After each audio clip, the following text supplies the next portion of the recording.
Thank you guys for joining our Tuesday night huddle. I see so many familiar faces here. Thank you guys for continue to come back. I see Dr. Bruce is there. Hi, Karen. Thank you so much for jumping in there. I see Melanie there. Hi, Melanie. Hello. John, I want to introduce you to Mandy. Mandy, this is John. This is my fiance. Hi, Mandy. My goodness. And you have the catch of the century right there. You're talking to me, right? Yes. So it's very, very nice to meet you. I am going to make it a point to get up to Salt Lake City so I can meet you in person. Love to be able to sit down and have lunch with you. Yeah, likewise, brother. All right. Likewise. All right. Good deal.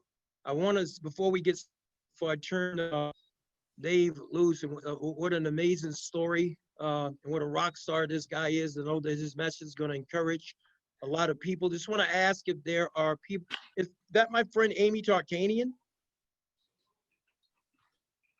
I think I see Amy Tarkanian on the line. Yes, sir. Hey, Amy Tarkanian, how are you? I'm doing well. I'm very excited to hear this gentleman's story. Yeah, and it is such a story. You know, he is one of those people that really, really inspires me. Is that my other dear friend, Judge Susan Johnson? Judge Johnson, have you joined us this evening? I have. Thank you for having me. Oh, I my appreciate goodness. you sending me these emails. Oh, absolutely. I am so glad you are here. So Judge Johnson, thank you so very much. Anybody else on the line for the first time this evening? Anybody here for the first time? Well, this is my first time, but you know me. Yes, Estrella, how you doing? Very good. How about you? I am doing good. Thank you so much for jumping in. Sure. And joining Anytime. us. Thank you. And joining us tonight. Thank you so very, very much. You're Art, you welcome. want to give some instructions about the mute button and things of that nature so we can dive right in with Dave? Yep. Sure. Good evening, everyone. Welcome to our Tuesday night huddle.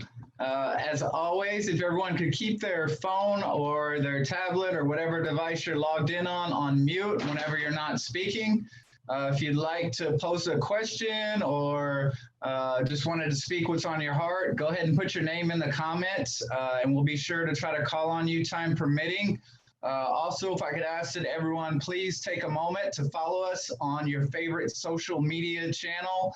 I've put all of our links in the comments section and we'd love for you guys to follow us. Thank you for joining us tonight. All right, all right.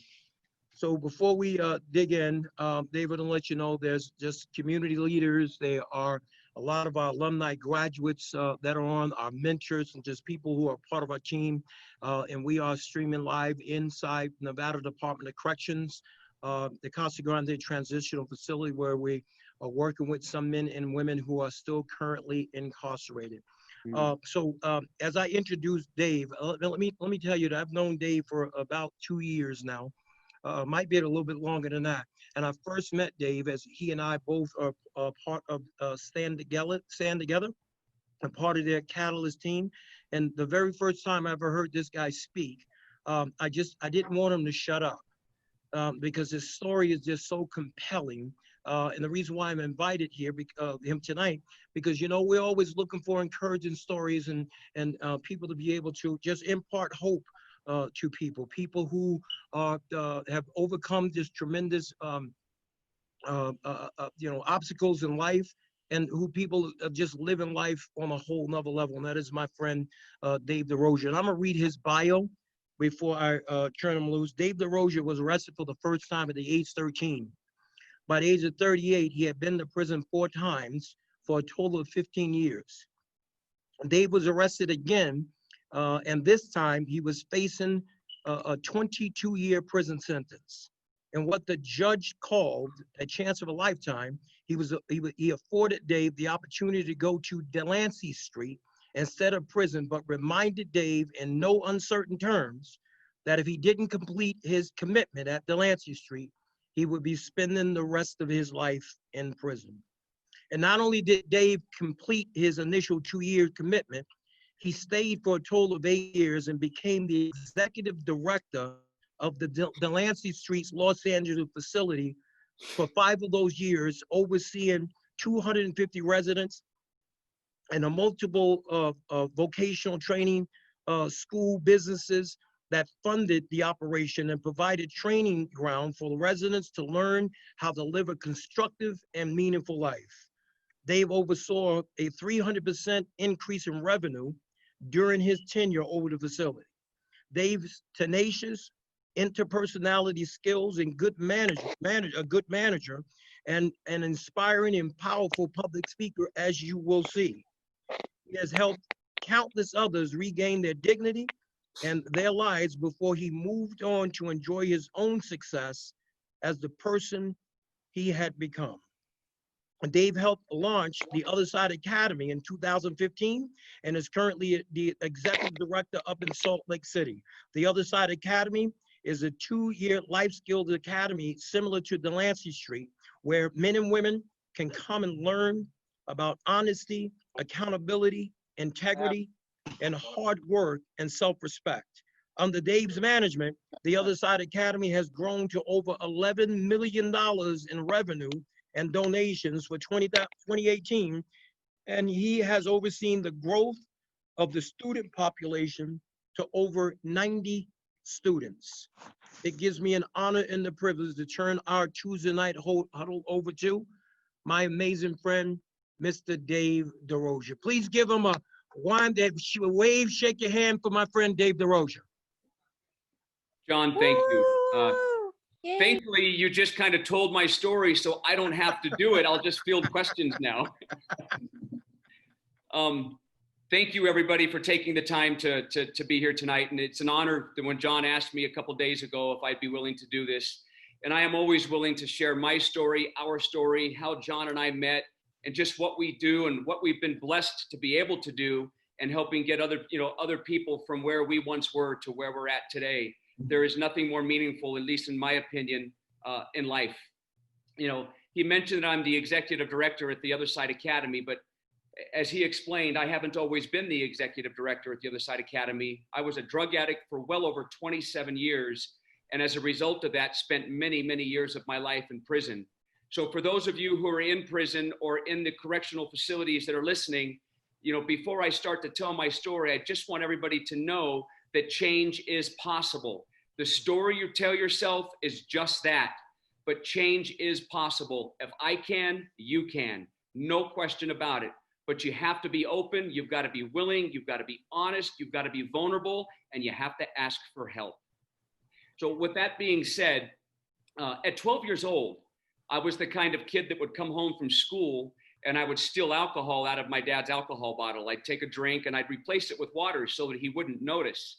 And it didn't take him very long to come home from work and have a drink and realize he wasn't getting the desired effect that he was looking for. And then he quickly realized I was. Well, as you could imagine, once he realized that conversation did not go well. And I was on restriction. And ironically, I was on restriction a lot as a child. I was literally in prison for months on end, just in my room alone. I was like Dennis the Menace at a very young age. But not long after I started drinking, I started smoking cigarettes. And then at 13, I was smoking pot. And between the age of 13 and 14, I did my first line of cocaine. And when I started doing cocaine, I thought I found heaven. It was everything I had been looking for. And I was the kind, could you imagine back in the 1980s doing cocaine with the price of cocaine? How does a teenager support his habit? Well, the way I did it is I stole everything you could possibly imagine. I would break into my dad's safe. I would break into neighbors' homes. I would manipulate people out of money. I would steal from my siblings. It didn't matter what it was. I would go to any lengths to get money so that I could support my habit.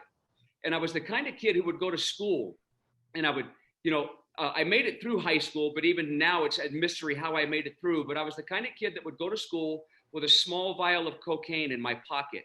And I would sit in the back of class.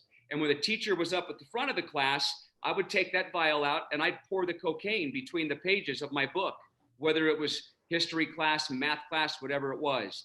And then when the teacher was at the front of the class and his or her back was to me, I'd take the Bic pen apart and I'd lean over and I would snort cocaine in class. That's how bad it was for me. Once my parents realized what was happening, they took me to counselors and doctors and therapists. and nothing worked because, I'm a teenager that doesn't think I have a problem, and they're calling me a drug addict. But, in my opinion, back then, drug addicts were people who used syringes, and, my view of what a drug addict wasn't me. And that went on for all 4 years while I was in high school. And somehow, some way, I managed to graduate. But when I graduated from high school, I went from cocaine to methamphetamine. And immediately, coke was gone. I didn't do it anymore. And methamphetamine was my new God. It was cheaper. It was better. It lasted longer. All of the things I was looking for. And although I never set out to be a drug dealer, that was never my goal. I didn't go to school and say, someday I want to deal drugs. I would buy a little bit, sell a little bit, buy a little bit, sell a little bit. And then I didn't realize I had an entrepreneurial gene in my system. And pretty soon I'm buying a little more, selling a little more. And now I'm not just doing it to support my habit. I'm buying larger amounts and I'm starting to make money. And now I've got the jewelry and the girls and the guns and the cars and all those things that, were giving me a false sense of meaning and purpose. And the fear that lifestyle instilled in others gave me that thing that I was missing. And because of the lifestyle decisions I was making, it didn't take long for me to get arrested and do my first prison term. My first prison term in the state of California was a 2-year term. I got out for 59 days, got busted again and did a 5-year term. I got out for 60 days, got busted again and did a 6-year term, and got out for 4 months and got busted again and did a 10-year term. So it was a 2-year term, a 5-year term, a 6-year term, and a 10-year term, with very little time out in between those terms. I mean, literally, the day I'd get out of prison, I was already on my way back. It was just a matter of when, not a matter of if. And then after that 10-year prison sentence, as you could imagine, I went right back to the same lifestyle, selling drugs, guns, and all of that, and I got busted again. But this time it was a really, really ugly arrest. I was at a house in Huntington Beach, California. I was doing my thing in a bedroom. I look out the window, not unlike this one here, and there's a helicopter hovering really, really high in the sky. And it was just sitting there. Usually the helicopters are like roaming around the city, just patrolling. It just sat there. And I was weighing dope and doing what I do. And a couple hours go by, and as I'm getting ready to leave, I look out the window and it's still there. But part of me said, don't worry about it. It's not there for me. But when I went outside that house and got in the car and I left, the cops were everywhere, multiple agencies. But I had told myself previously that if I ever got red lighted again, I wasn't going to stop because I knew I was going back to prison for the rest of my life. This was back in the early 90s. So I knew, with the 3 strikes, I already had a couple. If I get busted again for this, I'm going back to prison forever. So I took the police on a high-speed chase. Not long after I took off, did the helicopter come down, and it was shining its spotlight in the car, making it really difficult to drive. All the sirens, the whole cacophony of sound made it really difficult to kind of maneuver. But I was going through red lights. I had complete wanton disregard for public safety because all I wanted to do was get to a bridge in Huntington Beach where I could throw everything out of the car window.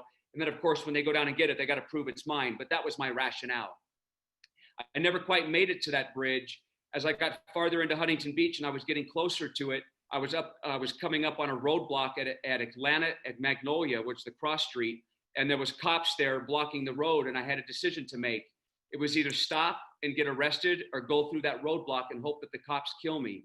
And I hunkered down in my car, and I just hunkered down and I went right through that roadblock, hoping they would just open fire and end it so that I didn't have to face prison forever. But I went through that roadblock and they didn't open fire. And when I made the left-hand turn, the cop closest to me did the pit maneuver, spun me out of control up on an embankment, and I landed up in a strip mall up on the over the curb and in the brush. And as they commenced to pulling me out of the vehicle, they gave me one of the worst beatings of my life, which I had coming. And the last thing I remember was one of the cops saying, "Stop, stop, you're going to kill him." There was plenty of people there. They already had me. I was arrested. I'm on the ground.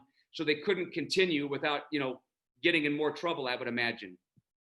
Got arrested, went to jail, went to the infirmary. And when I came out of the infirmary a few days later and went to court for my arraignment, the deal was 29 years. So it was a 2-year term, a 5-year term, a 6-year term, a 10-year term. And now I'm sitting in the county jail pre-sentence, and I hear the judge say 29 years. That was really humbling. And I was scared, I was broken, I was tired, and I didn't know what to do. So I fought my case in the county jail for a long time. And all I could do was hope to get it down to something manageable. I'd already done those 4 terms, and I just continued to go to court and continued to push it back and continued to get continuances in the hopes to get it down to something like 15 years. Had they given me 15 years, I wouldn't be here today. God knows where my life would have ended up. But a couple of the ancillary charges had fallen off. The charges had come down, and the sentence then was 22 years. And then every time I went to court, Judge Pacheco said in no uncertain terms, your deal is 22 years, whether you take it to trial, whether you take your deal, this isn't up for question. Mr. Durocher, you're going back to prison for the rest of your life. So, I go back to my cell and I'm completely dejected. I don't know what to do. And I write Delancey Street. Some of you have probably heard of Delancey Street. It's a 2-year re-education facility. It was widely known for the last 50 years to be the gold standard in therapeutic communities up until the time we opened here in Salt Lake City. But it was a place like that would take a guy like me. So I wrote them a letter, and they came and they interviewed me and they accepted me. But when I went to court and I asked the judge if I could go, he told me in no uncertain terms he would never send me to Delancey Street, that I wasn't Delancey Street material. So once again, I go back to my cell. What do? I'm tired. I'm dejected. I'm scared. As I call home to my mom and dad, who are still married today for 57 years, in spite of my best efforts to destroy that marriage, my dad, I could hear him in the background yelling at my mom to hang the phone up. He had washed his hands of me. He was done. And I had previously dragged my parents from prison to prison to prison all over the state of California, always making empty promises that this time when I get out, things are going to be different. And every time I got out, they were never different. And my mom occasionally would take the call, but she couldn't really talk to me because my dad was pissed and I could hear him in the background. And then every once in a while, she would come visit me in the county jail without him knowing. So now my mom is coming to do things behind my dad's back because of the way I'm living my life. This is what I'm causing in the family. So while fighting this case in the hopes to get it to something lower, I decided to write Delancey Street. They accept me. And of course, the judge said no. But what I did was one day in my cell, I decided to write that judge a letter. And I wrote him a letter on legal pad, 4 pages long, front and back. And I never told him he was wrong in his assessment of me because he wasn't. But at the end of that letter, I said, Your Honor, what do you have to lose? If you send me to Delancey Street, one of 2 things is going to happen. I'm either going to complete the program, come back before your bench and thank you for the opportunity, or I'll get kicked out or I'll split and you can lock me up for the rest of my life. Now, I didn't know what to expect after I wrote the letter, but about 6 weeks had gone by before I went to court again. And the next time I went to court, sitting in that cage and ankle irons, waist irons, and handcuffs, Judge Pacheco said, Mr. Durocher, against my better judgment, I'm going to give you the opportunity of a lifetime. I'm going to allow you to go to Delancey Street, but you're going to plead guilty today to all of your charges. Your deal is 22 years. You're signing your deal for 22 years. When you get kicked out or when you split, I've got you for the rest of your life. I said, Your Honor, where do I sign? Now, I don't know if you've ever felt vertigo when you get really good news or really bad news unexpectedly, and you kind of get that dizzy feeling. 10 seconds before he announced he was going to let me go, I'm looking at the rest of my life in prison, and now he's letting me out of jail to go to a program. I couldn't believe what I had heard. And even when I got out of jail, it took them all night long to release me. As soon as I got released, my parents drove all the way from Vegas. They were living in Vegas at the time to pick me up. They're at a hotel. I get released. There's a female friend waiting for me. She picks me up. We take off for a while. I have her bring me back. I get in another friend's car. We take off. All the while, my parents are sitting there. Folks, I'm looking at a 22-year prison sentence. I get released to go to Delancey Street, and I'm already on the run. So hours go by, and I finally, something inside me said, my God, David, you got to call your parents. And I called my mom, and I couldn't even understand her on the phone. She was literally in hysterics, screaming at me that I've got 15 minutes to get to that hotel parking lot, or her and my dad were on their way back to Vegas, and I was on my own. So I had the girl bring me back, drop me off there, and my parents took me from Orange County to Delancey Street in LA, and I was late, and I was lucky they still accepted me, and they took me. So Delancey Street is 2 years long. I ended up staying in Delancey Street for 8.5 years. 2 years to get out from underneath that 22-year prison sentence, and another 6.5 years because I fell in love with the process. I fell in love with who I had become and the fact that I was able to help other people get from where I was to where I had gotten. For the first time in my life, I could look in the mirror and like who I saw. And, it took a while for that to happen. But what I realized in Delancey Street was drugs were not my problem. And I think this is true for a lot of drug addicts. Drugs are never our problem. The problem with drug addicts is we become liars and cheaters and thieves and manipulators, self-centered, self-seeking, violent, hedonistic human beings that don't care about anybody else, including ourselves. I mean, look what I just did. I got out of jail after being in for well over a year fighting my case, and I already was on the run and I hadn't even used yet. I was already making bad decisions. So what Delancey Street offered me was the opportunity to learn to make good decisions, to learn to tell the truth impeccably, to learn to be accountable, to learn to have integrity. And about 1.5 years into my stay at Delancey Street, it was time for me to go in for my commitment as to whether or not I was going to graduate. And I said, you know what? I want to stay a third year. And they allowed me to stay a third year. I knew I wasn't ready yet. If I'd have graduated at 2 years, I wouldn't be here today. I knew in my heart and in my belly that I was in a good place for the first time in my life, but I knew I needed some more work. So I stayed that third year. And at the end of that third year, when I went to Vatican again for commitment, I said I'd stay one more. They talked me into staying 2 more. They said, come on, Dave, I thought you were in this for the long haul. You do good work here. Why don't you stay 2 more? And I agreed to do so. And then about a month or 2 later, Mimi Silbert, the president of Delancey Street, came down from San Francisco and we had a meeting. And she said, Dave, how much longer are you going to stay? I said, I don't know, Mimi. I just committed to 2 more years. She says, that's not what I'm asking you. I said, what are you asking me? She says, how much longer will you stay? And I go, Mimi, I just committed. I'll stay a couple more years. She said, will you consider staying 5 more? And that was a pretty big commitment. I'd already been there for roughly 3 years. And I said, 5 more years? And she said, yes. Now, I had to stop and think about it for a minute about my prior life, how I had lived it, and how I felt in that moment and where I was at. And I said, absolutely, Mimi. She says, are you sure? I said, absolutely. Are you? Now, I didn't know that she had plans for me. It wasn't long after that she asked me to run the LA facility. And in the LA facility, we had about 15 vocational training schools that generated all of the revenue to support the foundation so that we didn't have to take any money from the government. So I stayed 5 more years before I left. Now, when I left Delancey Street, I was fortunate because not only did I go and stay the 2 years that were required, but I stayed much longer, which gave me the opportunity to completely recalibrate my moral compass and become a decent human being. And when I left there, I got a job for Burkich Construction, which is heavy construction in Southern California. So here's a guy that had been out of the workforce for a couple of decades that is now making prevailing wages. I'm making great money and I hated my job, but I loved going to work because I could support myself. I was standing on my own 2 feet. And then a wonderful opportunity came up to go to the up in North Dakota, up to the Bakken into the oil fields. A number of Delancey Street graduates had gone up there and they were making what I refer to as stupid money. I went up there, I was making between $10,000 and $15,000 a month, and I'm putting all this money in the bank and I'm literally having an affair with my checkbook. But I realized that making money was fun, but saving lives was rewarding. I missed the people part. There was a hole in my soul. I loved going to work. I loved making money. I loved building a life for myself, but I missed helping people. I missed helping people. And it was a big hole. So I left the Dakotas and came back to Southern California and started doing presentations at a lot of smaller programs all over Southern California. And then through a very serendipitous chain of events,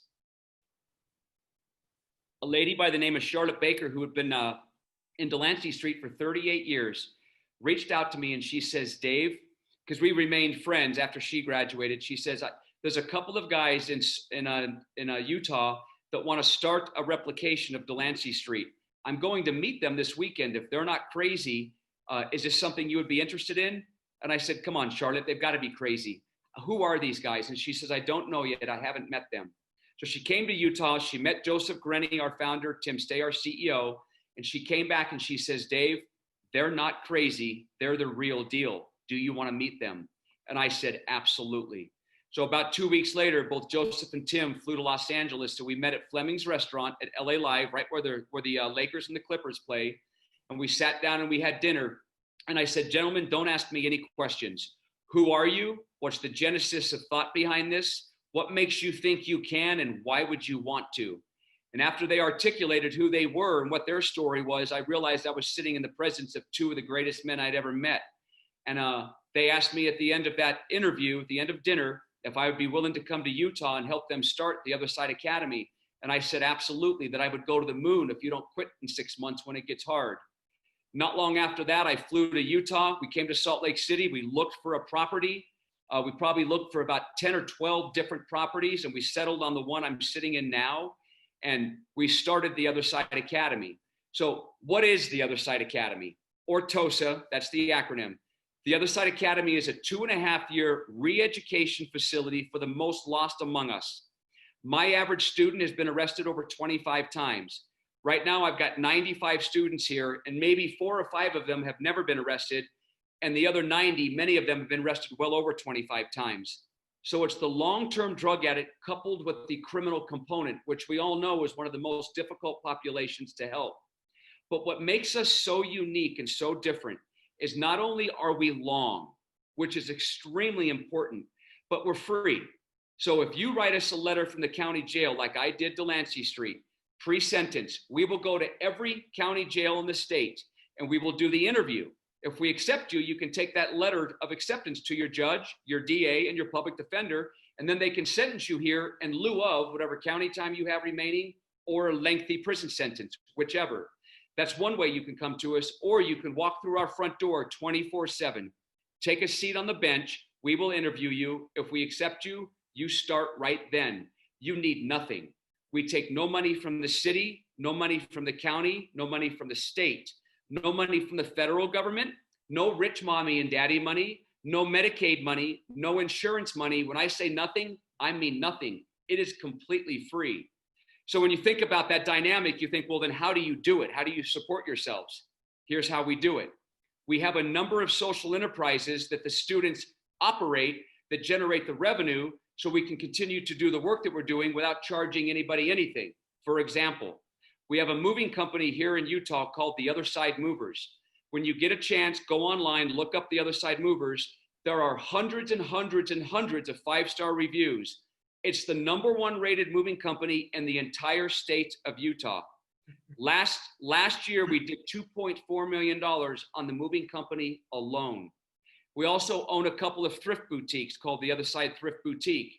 Now, when you think thrift store, you think Goodwill. You walk inside, it's disheveled, it's dirty, there's probably a scent, there's no customer service. You kind of get in and you get out if you even stay. You come into the Other Side Thrift Boutique here, you'll walk in, you'll turn around, walk out, and look at the signage to make sure you did not walk into Nordstrom's. It's that nice. And it is also rated the #1 rated thrift boutique in the entire state. So those two social enterprises generate the lion's share of our revenue. And then I've recently started a construction business called the Other Side Builders. We do demo jobs, bathroom remodels, driveways, pavers, you name it. So those 3 social enterprises generate all of our revenue. I promised Tim and Joseph when we started back in 2015 that give me 2 years and we will be a profitable nonprofit. We will be operating in the black. In month 17, we were covering all of our expenses. To this date, we have covered our expenses every single month. So we are a profitable nonprofit ran exclusively by ex-felons and ex-drug addicts supporting themselves. And let me explain why that's so important. So let's talk about recovery centers, treatment centers for a minute. When you think of a treatment center, it's usually 30, 60, or 90 days. And on day 30, I'm going to go to John as his counselor and say, John, pack your bags. It's time for you to leave. But Dave, I'm not ready. John, pack your bags. It's time for you to leave. Dave, I'm not ready. I've been doing meth for 6 months. I've been asleep for 2 weeks. I've only been programming for 2 weeks. John, I'm not going to tell you again, pack your bags. You've got to go. And why do we do that? Because the funding's run out. These models are built around a funding model. Could you imagine a guy like me going to a 30-day program? You can't change in 30 days. You can't change in 60 days, and you can't change in 90 days. Any more so than you can change in my program, which is 2 years, 730 days. Nobody changes on a particular day. What makes this model so unique and the magic behind it is you can stay as long as you need to, because it takes a long time for people to change, to take what I explained earlier, the liars and the cheaters and the thieves and the manipulator and all of those things, and learn to tell the truth, learn to be accountable, learn to have integrity. That, ladies and gentlemen, takes a long time, and you can't put a day on it. 60% of my students, when they come up to the end of their second year, are asking to stay a third year. Imagine that. The same population that used to run every time they could, more than half of them are asking to stay longer because they've fallen in love with themselves, their ability to connect with others and help others. And then what ends up happening is you don't leave on a particular day. You end up graduating when you know that you're ready to reintegrate back into the community to become a productive member. And the wonderful thing is the taxpayers aren't paying for it. We are, which means the day you get here, the student becomes part of the solution rather than part of the problem. Think about that for a second. Again, let's go back for a second to 30, 60, 90-day models where you sit there all day long. You might have your pants sagging, your hat on crooked, you're going to counseling sessions, the counselor's therapizing you, telling you what's wrong with you and telling you what you need to fix. 2 hours later, telling you what's wrong with you, telling you what you need to fix, but not giving you the opportunity to practice doing it every day in real time. So at the Other Side Academy, every day we get up, brush our teeth, get dressed, go to breakfast, have morning meeting, go to work, have a good attitude, come home, take care of any number of house responsibilities, and then get up the next day and do it again. So all we are at the Other Side Academy is a micro community getting us ready for the macro community. All we do at the Other Side Academy is exactly what all of you on the outside do every day. John gets up in the morning and he puts his pants on one leg at a time. So do we. Brushes his teeth. So do we. Goes to breakfast. So do we. Goes to work. Tells the truth. Has a good attitude. So do we. And then does it again the next day and the next, until you've done it for hundreds, if not thousands of days in a row, and you learn to recalibrate your moral compass and become a decent human being. That's the magic of the model. So Delancey Street afforded me to do that and let me stay there for as long as I needed to. And obviously I stayed 8.5 years because I'm a little bit of a slow learner. And then here we're doing the same thing and allowing people to stay as long as they need to. It's a travesty of justice to have these other programs where you have to leave on a particular day because the funding's run out. That's like going into your doctor and telling them you have an illness and they say, well, how much money do you have? Well, I've got $633. Here's 6 penicillin. Hope that works. My goodness, what a perverse system we've been working with for decades. And it's in my opinion that we're hurting more people than we're helping. That's why programs like John's and programs like TOSA are so important, that it allows people like us to come someplace and live in a community of healthy living long enough for you to learn to live in a community of healthy living. So that's my story, how I got to Delancey Street and how I was afforded the opportunity to come here to Salt Lake City and start the Other Side Academy. And one of our dreams when we started was not just to have a bench in Salt Lake City. Our goal is to put a bench in every city in this country that wants one. So a couple of years ago, we had a LEX group. LEX is an acronym for Leadership Exchange Group out of Colorado. And former Governor Hickenlooper and Mayor Hancock was part of that group, and they came to TOSA and saw what we were doing, and they stumbled over themselves and they couldn't believe the model. So we went back to the Capitol for lunch that day, and Mayor Hancock stood up and he asked the whole group, we want this model in Denver. Who's going to champion the effort? And about 25 people got up, and inside of 2 years, we raised the seed money and purchased the property in Denver to open up Site 2. We opened up Site 2 a year ago, May. We now have about 30 students in Denver, 3 moving company trucks. We are already the #1 rated moving company in Denver. And that's just Site 2. We have cities all over the country now that want us to bring Site 3. San Diego looks like it's going to be that location. They don't have a mayor in San Diego City. Kristen Gaspar is the chairperson, and they've set aside a very large amount of money to buy us a property or build us one. And we just found a property and we're in the process of buying it. And I'm in the process of getting my team ready because it's difficult. Leadership is the most difficult attribute we have. It's going to be the hardest thing to do is get the leadership team to break off and go start another facility. But San Diego looks like it'll be site 3. Then we have Atlanta, Des Moines, Peoria. I've got people from coming all over the country that are coming to visit because they want to start this model there too, because it's long, it's hard, and it works. My gosh, was that not amazing? Everybody, would you please give him a gigantic hand? My goodness, my goodness, my goodness.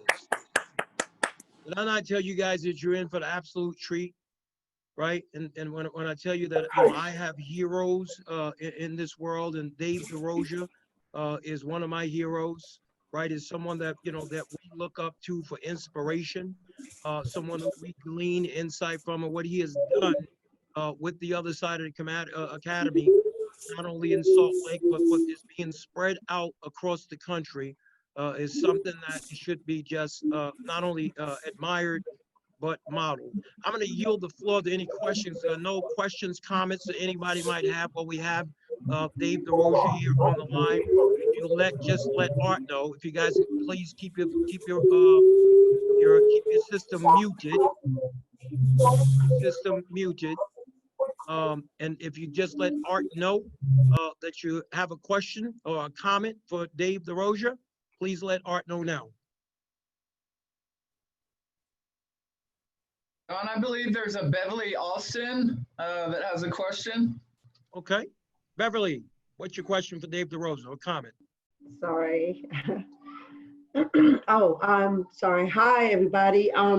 My question was, can inmates write to you, sir, Mr. Durocher, or can they write to the Other Side Academy? Yes. So here's the thing. About 80% of the students that are currently with us, and about 80% of the students who have come through the county jail pre-sentence. Now, the tricky part is if they're writing from a county jail outside of Utah, that means they're probably going to be on probation or parole in the state that they're writing from, which means I've got people from about 8 or 9 different states here now, but it's nearly impossible because if we accept them, they've got to do an interstate compact. And oftentimes the state they're writing from has no problem letting them go, but Utah has more of a problem accepting them under the current climate. Yeah. Now, what I've been able to do is about 2 years ago, I flew to Atlanta and I met with a cadre of judges, wonderful, wonderful people. And I was fortunate enough to convince the judges to allow a few people from Atlanta to come here. They sentenced them here, but they didn't put them on probation. So what we did was mail-ins and call-ins, and we were able to get people from other states through the penal system. Everybody else that's come from another state just hasn't been on parole or probation. So it is one of my goals to see to it that we can streamline that whole interstate compact piece, because I would love to get more people from Nevada, from Arizona, from New York, from all over the country under the same circumstances that those come from here in Utah. It's just hard when they're in another state. But if they're in another state and they're not on parole or probation, they can call. I will interview them over the phone. And if we accept them, they need to get here right away and they can come join this community. That is wonderful. That is good. Thank you so much, Beverly, for your question. Thank you, Beverly. And Art, I know that we have some other people on the phone, but what I'd like to do is I'd like to throw it over to Judge Johnson. Judge Johnson, maybe you can, isn't this like some amazing stuff? Maybe you can just, chime in with your comment before we, get Dave Durocher to plant Other Side Academy here in Las Vegas in partnership with Hope for Prisoners. What are your thoughts on getting some folks from the 8th Judicial District Court to maybe travel out there to be a part of that program? Oh, I think it'd be awesome. I'm one of those that believes in second chances, and I could tell you that I do accord probation to a lot of offenders. And, it is very sad for me whenever I court somebody that it's questionable to accord them probation. And then, of course, you end up having to revoke. So most certainly, I am very interested in this program. Well, Your Honor, I would love the opportunity to partner and figure out a way to get more people from Nevada here, because it's such a fantastic opportunity for people. It's really hard. I can explain it and I can talk to you folks for hours about the model and just how effective it is. You have to see it to truly believe it. And John has been promising me for a while, and now I'm going to call him on it in front of all of us here. He needs to come see us and visit. And I would love for you to join him, because it's critical that models like this exist. And it's a very hard model to replicate. There's only a few in the country because we don't take any money from the government. It's so effective. And it allows that population that you see over and over and over again an opportunity to go someplace and stay long enough for them to make the necessary changes so they don't come before your bench again. Hey, after November, John, it's a date. Oh, yes, absolutely. All right, good Hey, deal. I'm gonna hold you guys to it. Yes, Okay. absolutely. All right, Art, you know what I think we should do is we should assemble a team after November, as Judge Johnson had indicated. After November, maybe we can put put them on a bus and take a ride up to Salt Lake City. Sure. Touch it and feel it and so forth and so on. So yes, good deal. Make sure you circle back to Judge Johnson after November. Wink, wink. I want to say this too. When you come, you're going to have this idea in your head of what it's going to look like, and it's the picture you paint in your head. But when you get here and spend a day or so at the academy, and you see the property, and most importantly, you sit down with the students, and we are a completely open book. We go to lunch or dinner. You can sit down with any students you want and ask them any questions you want. You will leave here a different person than when you arrived. It is the most poignant, touching experience you will have had in a very long time. It's unlike anything you've ever experienced, I assure you. That is And so worth good. it. Yeah, that's awesome. Art, who do you have next? We have some of the inmates, and Casa Grande had a few questions. Okay, all right. Step right up. Family, friends, Casa Grande. I love this. Okay, my name is Chastity Stone. I have a question, David. Is the program for females? You bet. We have men and women here. Wonderful. And would you consider relocating out here, building a building out here for us? Because right now, I can speak for most of the ladies here. Like, I'm from California. I really don't have, when I get out, I don't have nowhere to go like that. So we would have had your program out here. I probably would have been able to pro to your program, or even would have got sentenced to your program. Do you think about opening a building out here for us? Well, we haven't discussed, I'm open to any discussions about going to Nevada, absolutely. But, that's probably a ways away because we have some other cities right now that are vying for the 3rd and 4th spot. But you're going to be paroling sometime, correct? Yes, sir. When do you parole? My parole was right now, but right now I really don't have nowhere to go. I have to use somebody else's address. My parole date was way in June, so now I'm past my parole date because I don't have nowhere to go like that. Well, so what you're saying is you're paroled now? Yes. Are you on parole? No, sir. So Past my date, I'm eligible. So why don't you just call me tomorrow, and I will do the interview with you over the phone. And if we accept you, come straight here. It couldn't be any easier. It's that easy. If we interview you and we accept you, John and I will find a way to get you here. That's right.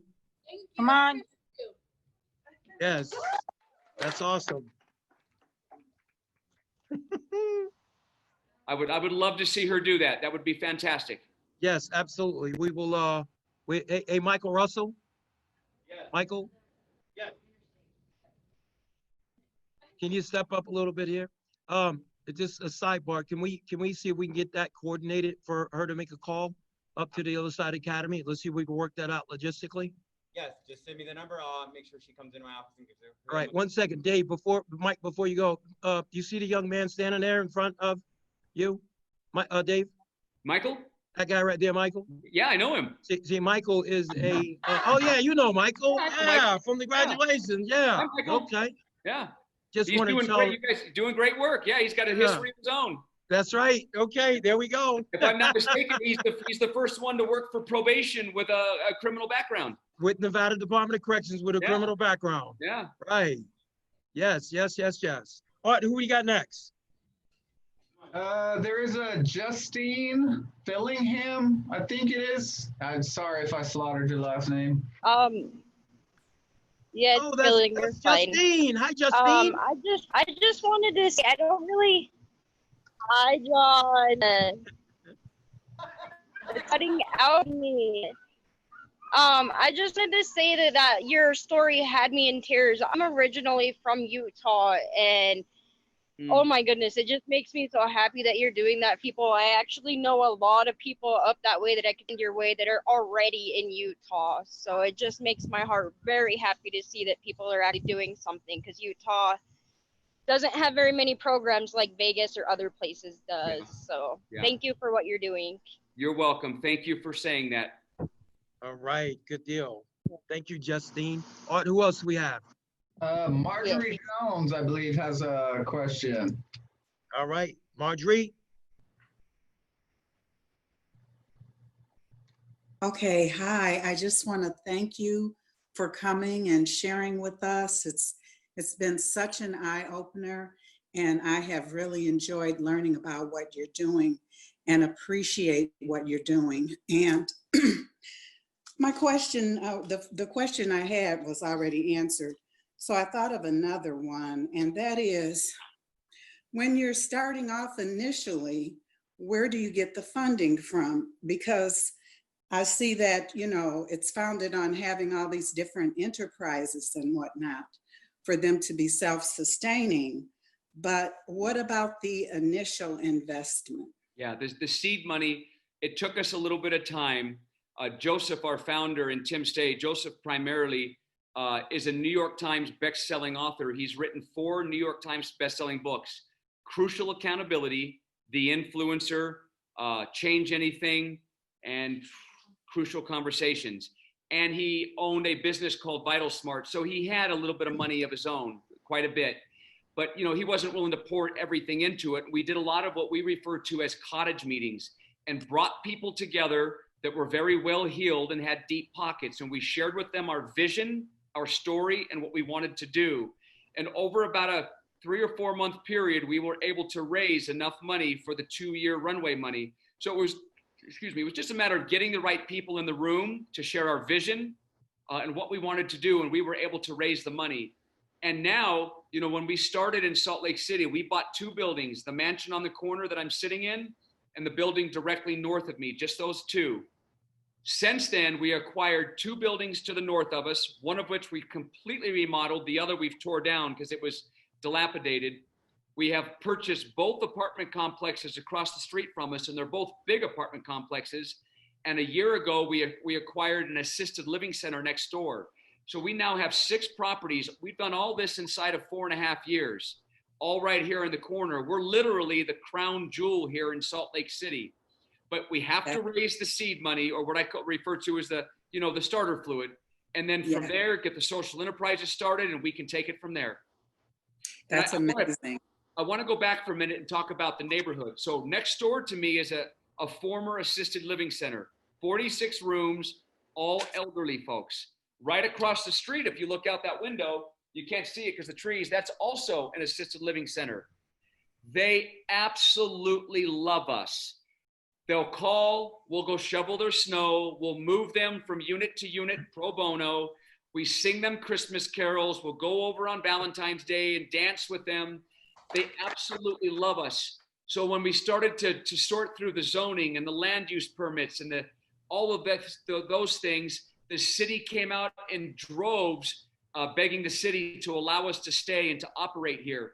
And then when the assisted living center became available a year ago, the owner came over and she says, Dave, I'm done. I'm selling the building. And she said, and it was hard not to cry when she said it. She says, I want to sell it to somebody that I'm proud of. And it was just a wonderful feeling to hear her say that. And she wanted us to purchase the building, and we did. So we had to generate the revenue to get started. And I say all that to say this. And then once these buildings became available, we didn't have the funds to buy the buildings, but because we're doing such good work and we're so successful, we came back around to our original donors and were able to raise enough capital to buy these buildings with no debt service. That's amazing. That's amazing. Incredible. Yeah, thank you. So start raising now. Yes, absolutely. You heard that, John. We're going to have to start raising some money. John, are you still with us? I think he's, oh, let me send the unmute request. Okay. I think we have a question. I think it's Elizabeth. Not sure if it's Elizabeth Coleman or a different Elizabeth.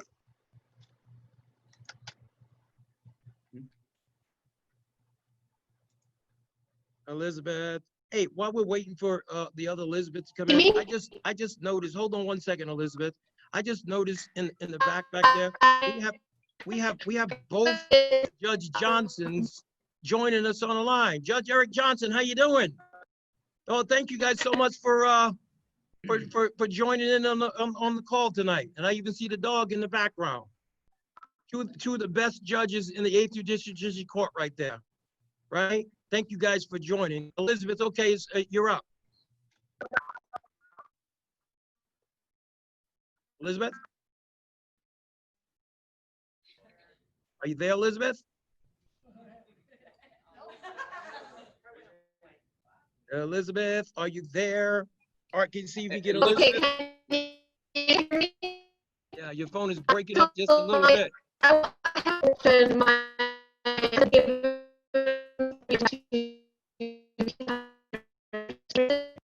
right, can you make out what she's saying, Art? Yeah, there's too much feedback. Sorry, Elizabeth. Yeah. We're getting Elizabeth, there's a lot of feedback on your phone. It's making you sound like Charlie Brown's school teacher.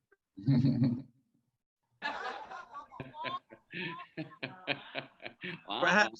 Perhaps, Art, you can send her over the telephone number. She can just call in.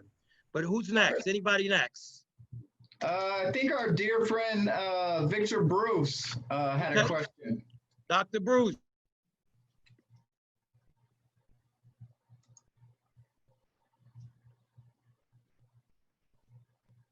Is he on mute? I unmuted him. Okay, Dr. Bruce, can you hear me? Yeah, we're having an issue with your volume there. Perhaps maybe you can text your message to the chat line and Art can read your question. Well, I might be able to read Elizabeth's question. It says, Mr. Durocher, can inmates write you when they are already sentenced, or do they have to be from the county, if that makes sense? Yeah, they're welcome to write us, but we're not able to get them out from underneath their prison sentence. Once they've been sentenced to prison, they're no longer county property. Now they're state property. They're going to have to finish their commitment. But they can write us, and if they're getting close to parole, like they're inside of 6 months, I'm happy to interview them. And then if we accept them, they'll get a letter of acceptance, and that's good because then they know when I parole, I'm going to TOSA rather than back to the street. So at least they know they're coming home to us. That is awesome. That is awesome. It looks like we have somebody over in Casa Grande.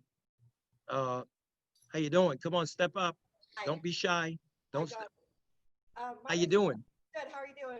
I am doing good. Thank you for asking. What's your question for Mr. Durocher? I have a question. I just got here to Casa Grande and I got 17 months till my PED. But I also have a young child out there, and when I'm eligible for my parole and I'm off parole, can I bring my child with me there to do something like that, or you don't have children come with you, or? Yeah, that's correct. When you come to the Other Side Academy, most people who come to us have already lost their kids. Somebody else is already raising them. The state has taken them, so you won't be able to bring them here. Okay, so because my son, he's 8, and he'll be like 10 by the time I get off parole. So I'd have to come there by myself, right? Correct. Okay, thank you. You're welcome. Thank you so much for your question. We still have a few more minutes left while we are borrowing Dave's time from his amazing fiance. Dave, make sure you thank her for lending us to you for this hour. And just want to yield to see, Art, do we have any other questions? Let's see. Oh, I guess another one from Casa. Okay. Hey, how you doing? Okay, so I have a question. I know that your program is funded from people working for your businesses, but do you also allow them to make a wage to be released back into society through the program? How does that work? Yeah, that's a really good question. So it's critical. While you're a student here, you won't be making any money. It's an internship. But the last 90 days of your stay is, I was just talking to John about this earlier, about one of the organizations that we work with here. There are countless organizations that are banging on our door every day wanting to hire our graduates. So the last 90 days of your stay, we help you get a job, and you still live in graduate housing. Your paycheck comes to TOSA. We hold on to it. And then when you graduate, you get it all. And then you've got 5, 6, 7, 8,000. You stay in graduate housing. You can stay in graduate housing for up to a year for $100 a week. That way you stay connected to the community. You still go to some of the seminars and some of the other things that we do. And it's a slow, gradual reintegration back into the community.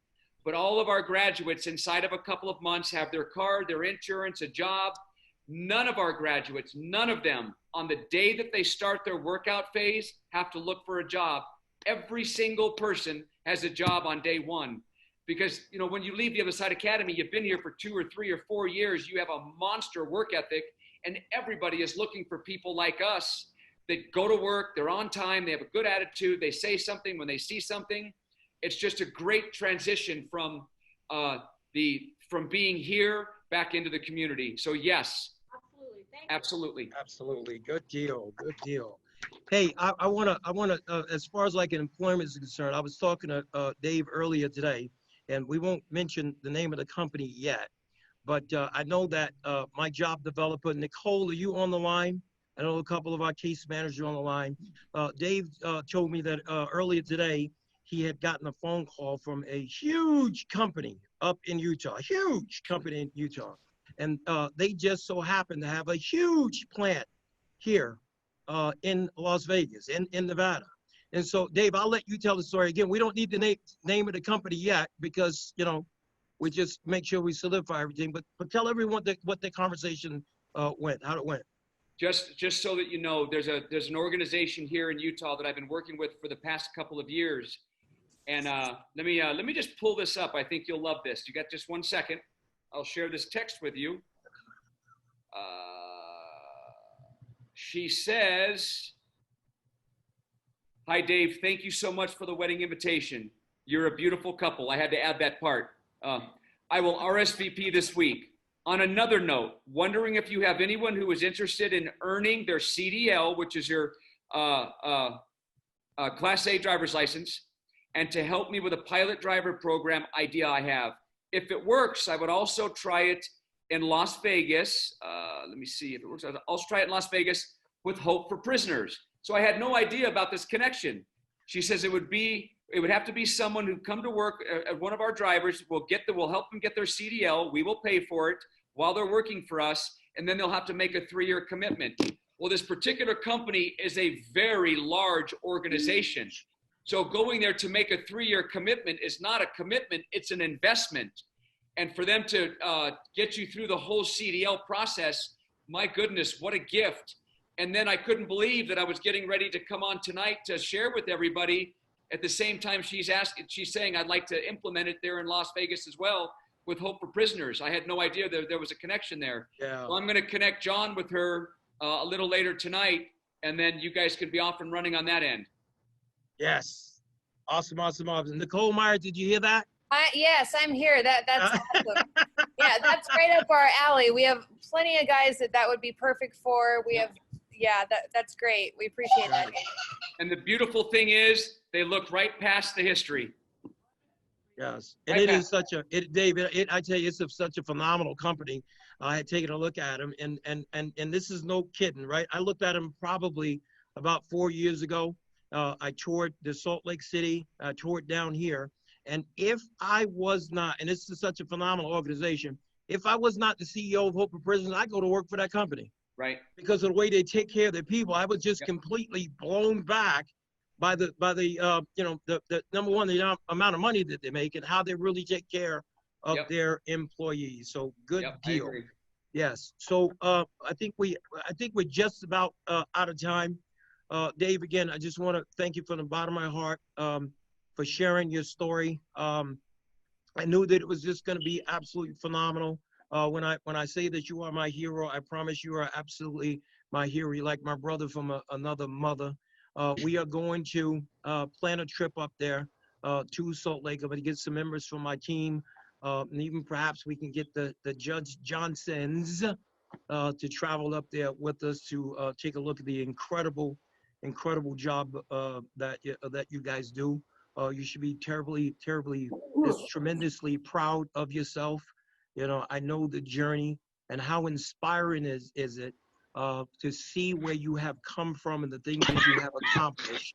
You know, the men and women that are on this call, and for the men and women who are inside Casa Grande, you have just given them hope.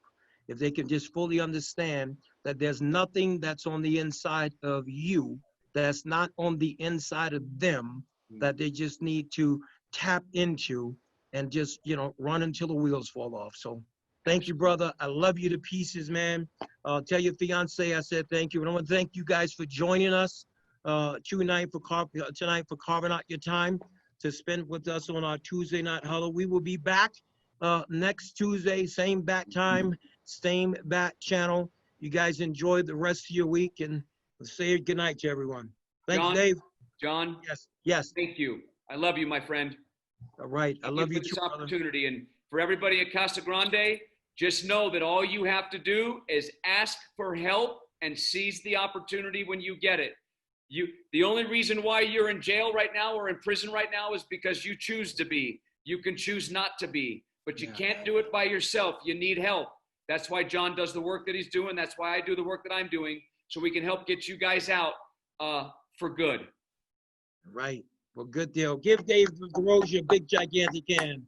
Thank you, brother. Appreciate it. Thank you. I'll see you in Salt Lake soon. Art, book my flight. Thank you so much. Good night, everybody. All right. Good night, everyone. All right. Bye-bye.